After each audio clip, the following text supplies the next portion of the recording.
I welcome you once again into my house for a sermon from my desk. For this, the second Sunday after Trinity.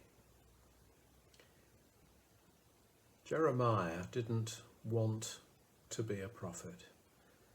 He was a boy, hardly a young man, when he started speaking out in the face of fierce opposition and criticism. I suppose we're conditioned by religious art to think of him as a grey-bearded old man, while all along he was a youth. Reviled for not towing the official line that the country wouldn't be invaded and Jerusalem wouldn't be overthrown, he was thrown down a well. His prophecies were read to the king, who took the scroll and cut them off, prophecy by prophecy, as they were read out, and threw them into the fire to burn them, no doubt to much laughter. Well, they didn't laugh when Jerusalem was overthrown and the nation carried off into captivity, and the king had his eyes put out after seeing his sons murdered in front of him.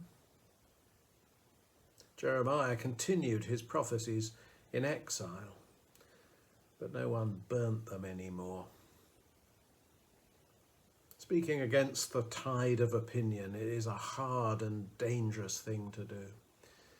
Speaking against the easy speeches that comfort cruel men has always been the path of grief and death.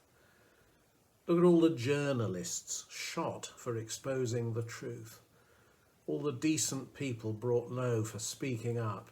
Just last week, the TV news showed Chinese people being cowed into silence by the sinister secret police who turned up every time they spoke to the press. Throwing people down wells and burning the words they speak goes on. In today's gospel reading, Jesus sketches out the worst case scenarios for his followers: rejection, persecution, suffering, family divisions, the sword that attacks those who try to preach a gospel of peace. This is what happened to him, and servants being like their masters, it's what we can expect too if we put our heads above the parapet. There aren't many people who ever put their heads above the parapet, of course. And it's not always the fear of being shot at that holds us back. If you have a simple message of which you're absolutely convinced, then you know what you're doing and why you're doing it. But so much of life seems more complicated than that, and issues are rarely clear-cut. So the danger of a simple message is that it's a naive message, or an unbalanced message, or an unrealistic message, or just another of those lies and illusions that lead the world astray. We see plenty of that, and we suffer for it. But we mustn't hide behind the understanding that issues are rarely clear-cut as an excuse for never engaging with anything in case we're being naive, or even just look naive. Right now we have all the business of pulling statues down and Black Lives Matter protests, and a simple message lies behind it. Enslaving people is an appalling evil. Buying and selling human beings is a deep wickedness, and those who've done those things have no right to be honoured or celebrated.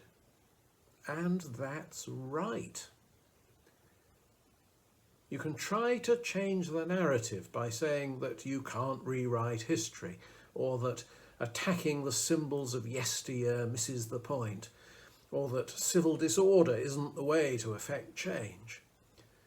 But that seems to me to be an avoidance strategy.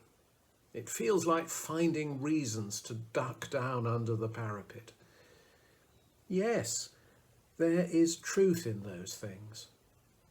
But right now, there's an overriding truth that needs to be heard.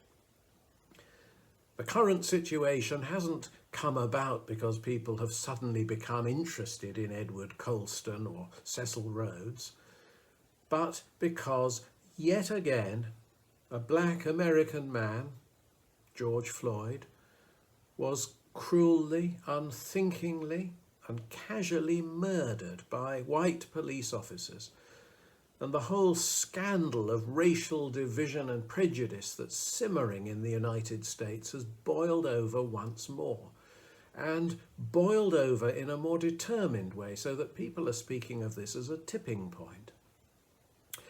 And people all over the world, and not just people of colour, have expressed outrage at the casual way in which people of different races treat one another as less than human, treat those without power as less than human, and that this isn't confined to parts of the United States, but happens in the United Kingdom and all over the world. You can fret over the side issues like statues all you like, but right now there's an overriding issue that has to be heard and must be heard. Black lives matter, and those with great power cannot continue oppressing those with little power. We've heard a lot about the Bristol slave trader Edward Colston in recent days. Bristol Cathedral and St Mary Redcliffe have both removed references to him from stained glass windows. But ironically, in one of those windows, St Wulfstan is depicted, the last Anglo-Saxon Bishop of Worcester, in whose diocese Bristol then lay. In his day, there was a slave trade in Bristol between England and Ireland. Wulfstan spent time there, preached sermons attacking slavery, and eventually slaves held captive by the Bristol traders were released.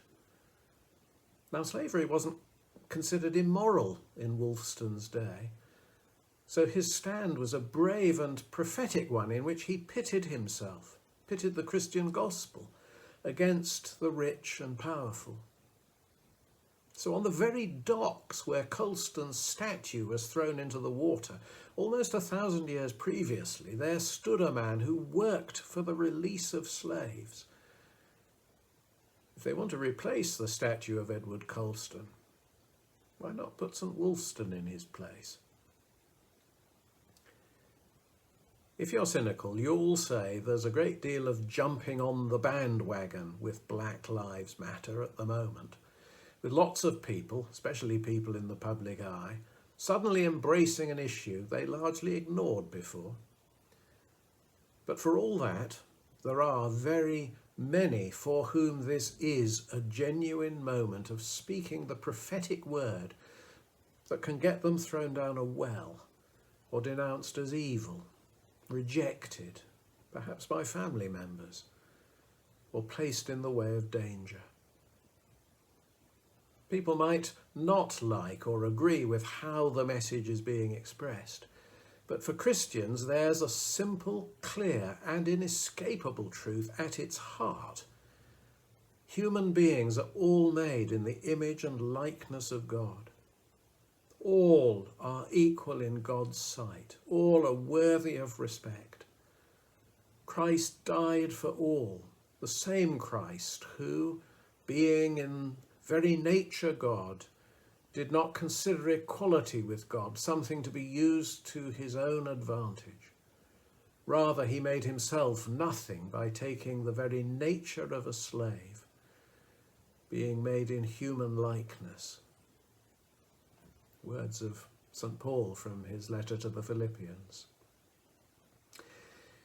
This is a word of truth we have to proclaim in word and deed, not just in the current moment when no one will dare speak against it, but in the hard times when it'll be uphill work, unpopular work, work in the face of apathy, work that doesn't seem to be going anywhere.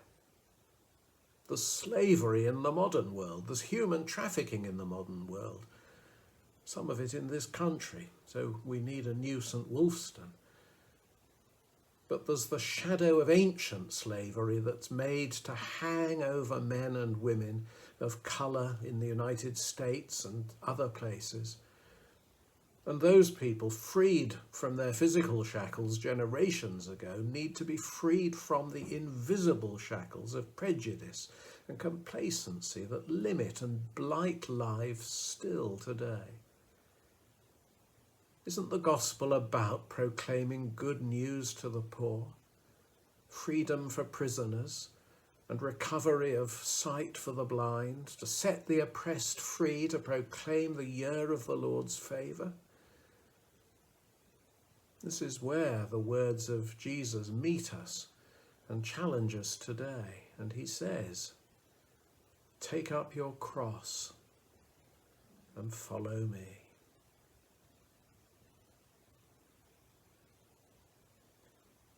Gracious Father, by the obedience of Jesus, you brought salvation to our wayward world.